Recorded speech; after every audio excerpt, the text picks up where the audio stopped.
So hello guys and welcome back po ulit sa ating channel At mag-update tayo muli sa mga top trending stocks, and of course don't forget to subscribe sa ating channel. And paki-press na rin po yung notification bell para palagi po kayo ma-update at ma-notify sa mga bagong videos na i-upload natin. And kung may question po kayo, pwede po kayong mag-message at paki-follow na rin yung Twitter account ko. Yung Twitter handle BillyJLLA, tas yung J merong H. Ayan.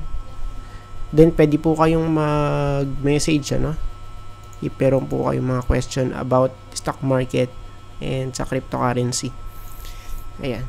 So let's start guys. Let's start Converge. Ayan. So silipin natin dito sa daily chart. So sa daily chart, okay, so nag-rally ulit kapon, rally.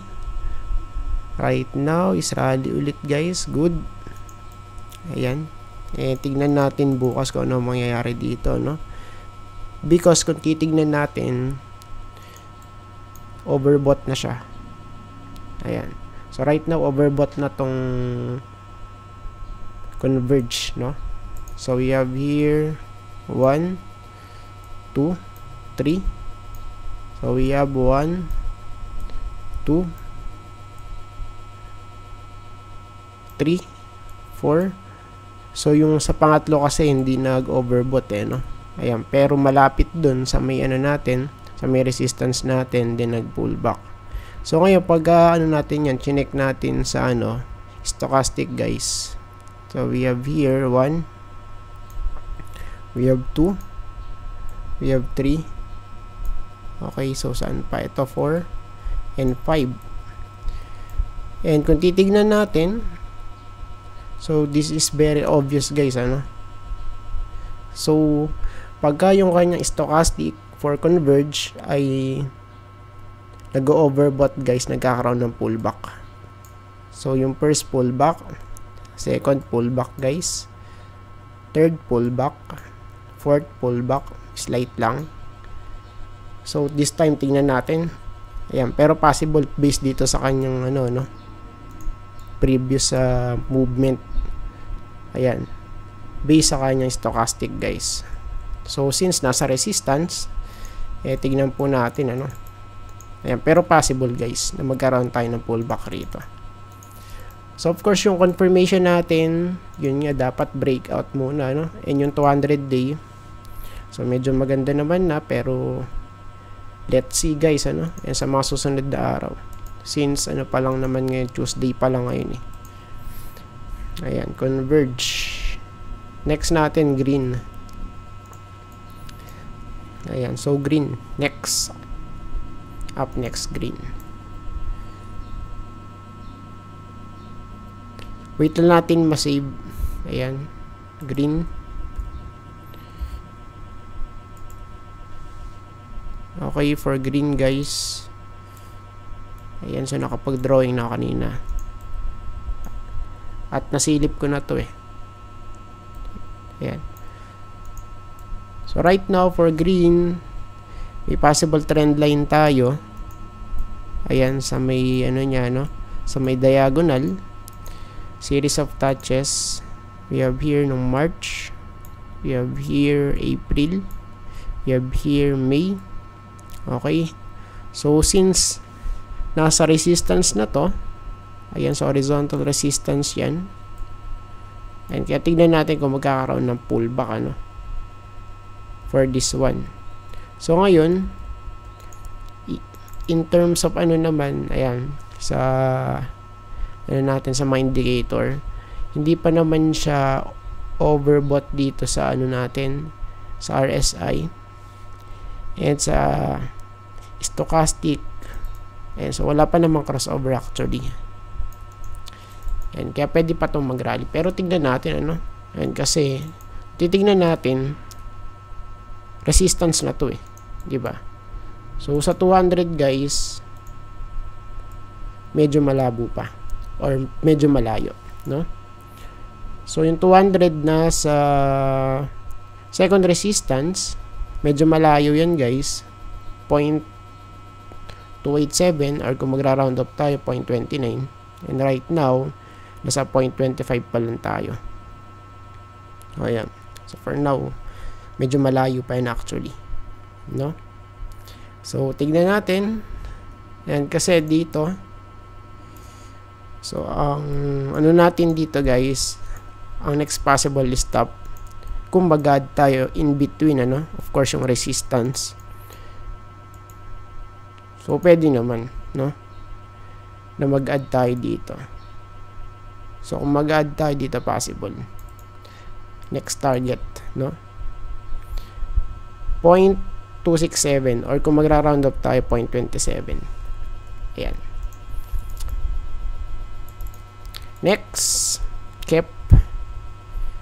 Okay, cap. Check natin yung cap. Cap. Ayan, so medyo matagal mag-save. Mabagal yung internet eh. Cap.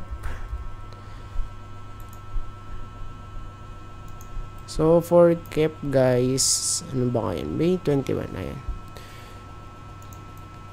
Ayan, so bearish engulfing, ano.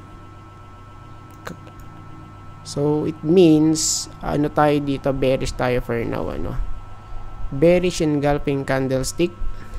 So of course kahapon resistance to, nag-retest, ayan, tas medyo nag-close dito sa may loob ng ano natin, green box natin, ano, resistance, and right now possible is pupunta tayo dito sa may support bukas sa 4.9. so saan yun?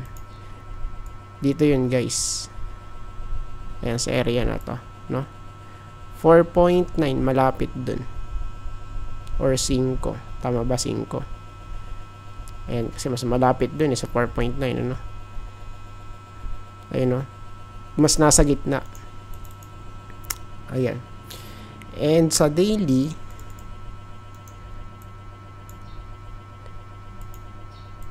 overbought. Ayan, kung titignan natin, at wala pa naman crossover dito kasi. So yun nga lang, sa ano natin, sa RSI, nakabaluktot na rito. Ayan, pullback na rito guys, no. Ayan. So tignan natin. Ayan, pero possible dito yan sa 4.9. Magpo-pullback, ano. Plus etong 200 may confirmation dito. Ayan. So we have here a support and also a confluence, ano. Ayan, sa may ano natin. Ayan, sa may horizontal natin guys, 200-day moving average, 4.9. Cap 80, next 80, 8 minutes. Ayan, naorasan natin para kumbaga ma-minimize natin kahit konti, ano. 80. So for 80, okay. So nakakiss na to dito sa may ano natin, resistance natin guys, ano, sa 5.2. So ngayon guys, kung i-check natin to, ano ba target natin talaga rito? Kasi base dito guys, so possible kasi para siyang double bottom, ano, diba? So ito yung first, tapos ito yung second. So yun nga lang yung pangalawa, medyo rounded siya guys. Tapos yung pang-una para siyang may pattern dito na head and shoulder pattern, diba? Ayan. So pag sinukat natin yung target niyan, of course ang typical yung height. So yung height yung magiging target. So at least dito. So yung average lang yung sukatin natin, ano, dyan. Tapos connect natin sa taas. Yan. So hindi naman kailangan super exact guys, ano. Ayan. So based dito, ang possible target nasa 6.2, and kung i-check natin dito sa mga resistances natin, may ano dyan, may confirmation, ano. Ayan. So this area is considered as resistance 480. Ayan. 6.2. Ayan. So yun po yung target natin for this one. Pero, of course, since fresh breakout to, so we need a pullback, ano? O yung tinatawag nating throwback. So, throwback possible dito.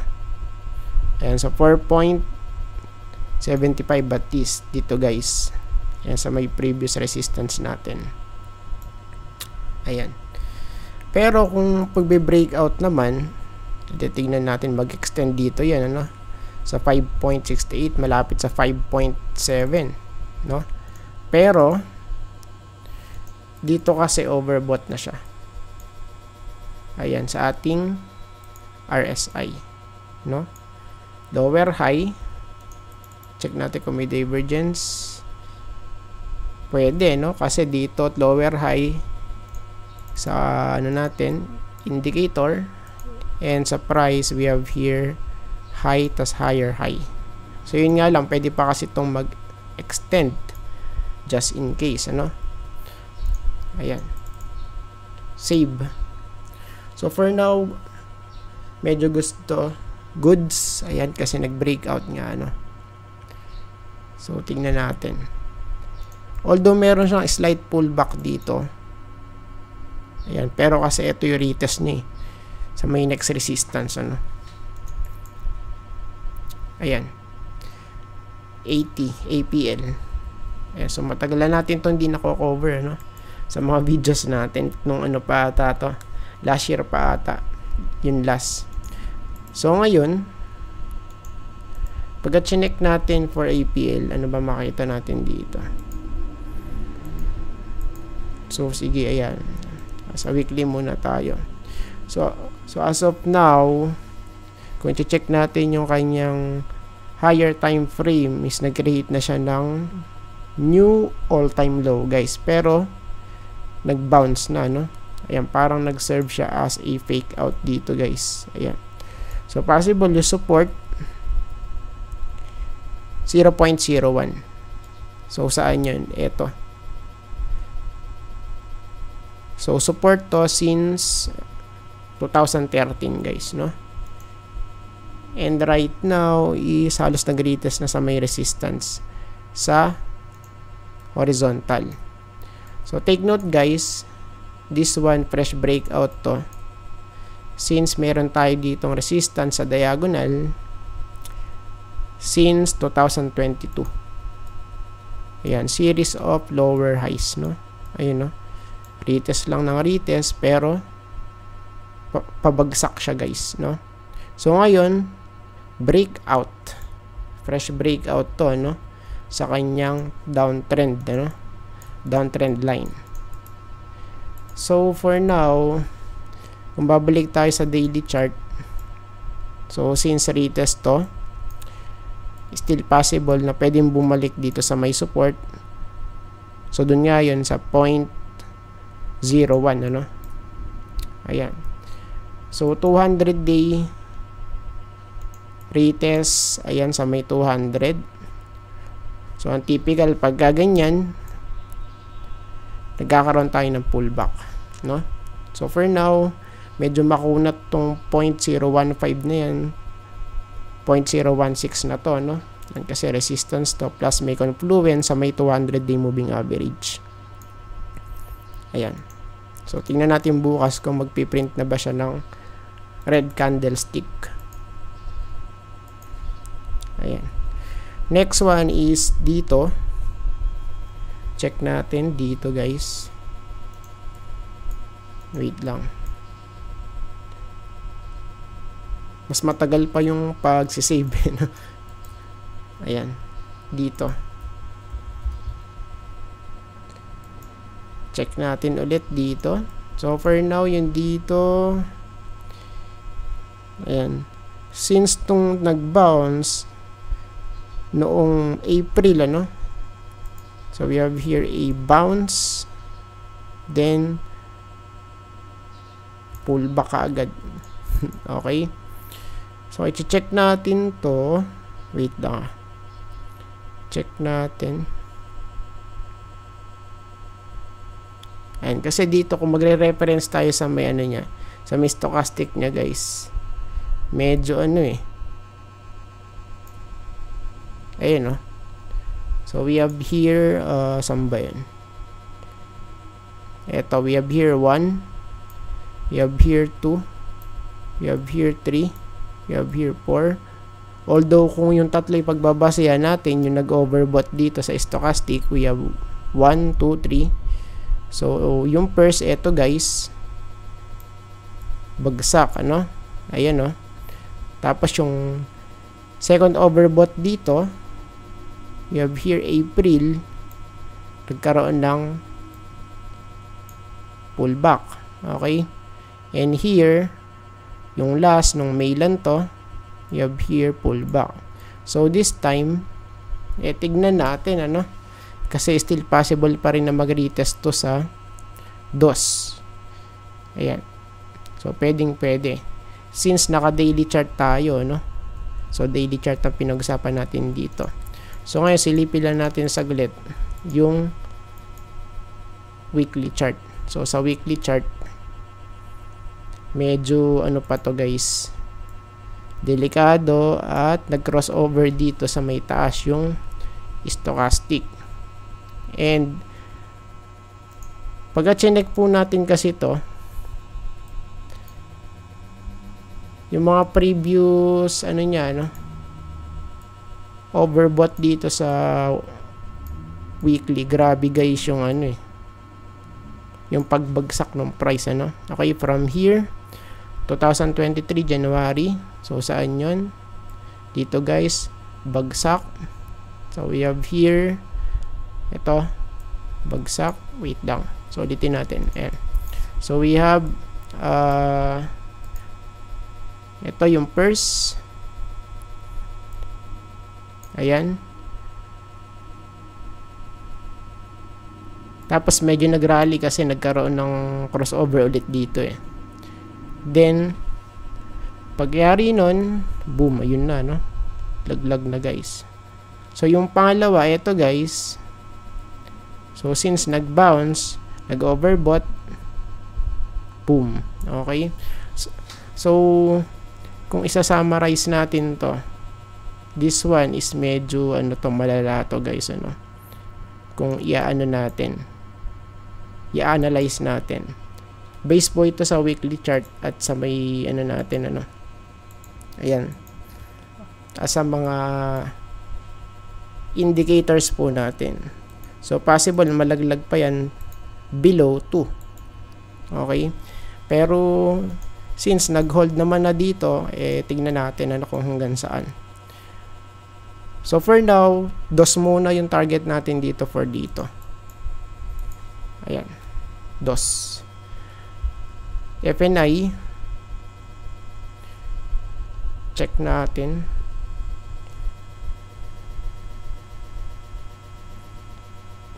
Wait, ayan, FNI.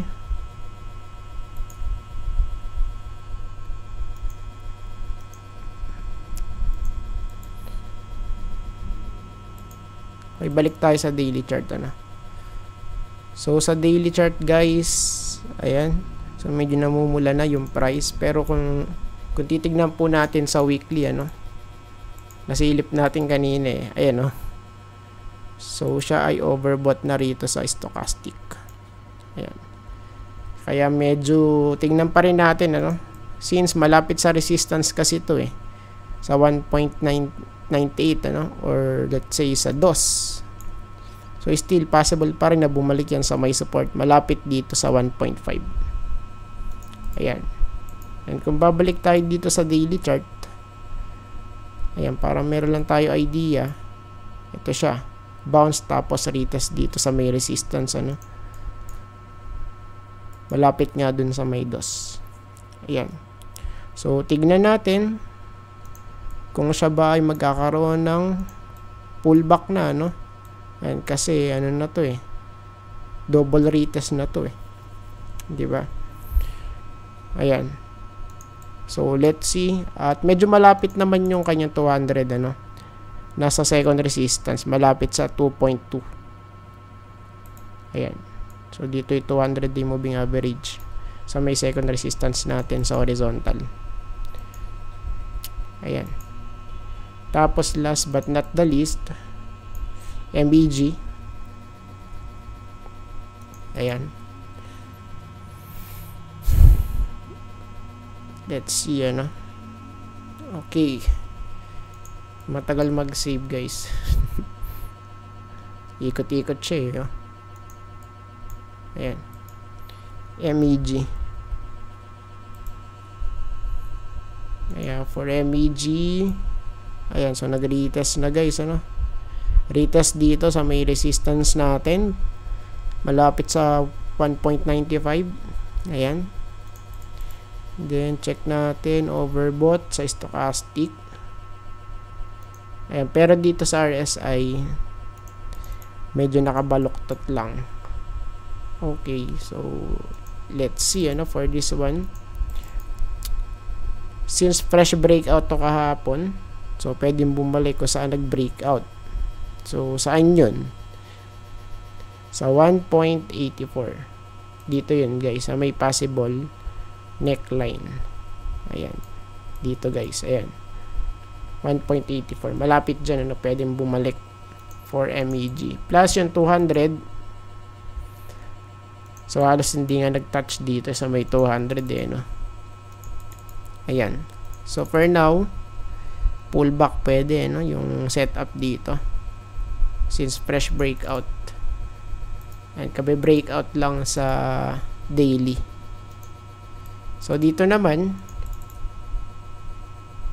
so, typical lang na ano to, na bounce. Ayan, tapos retest dito sa pangalawang resistance. Ayan, pero still, wala pa rin tayong ano dito, ano. Ayan, so wala pa tayong nakita magandang setup dito. So, maybe, pagka nag-pullback, tapos nag-breakout dito sa may DOS, pwede. Ayan. So, medyo magandang setup yan for MEG. And I think tapos na po tayo, guys. At maraming salamat po sa panonood. And see you po sa next video. Bye-bye and God bless.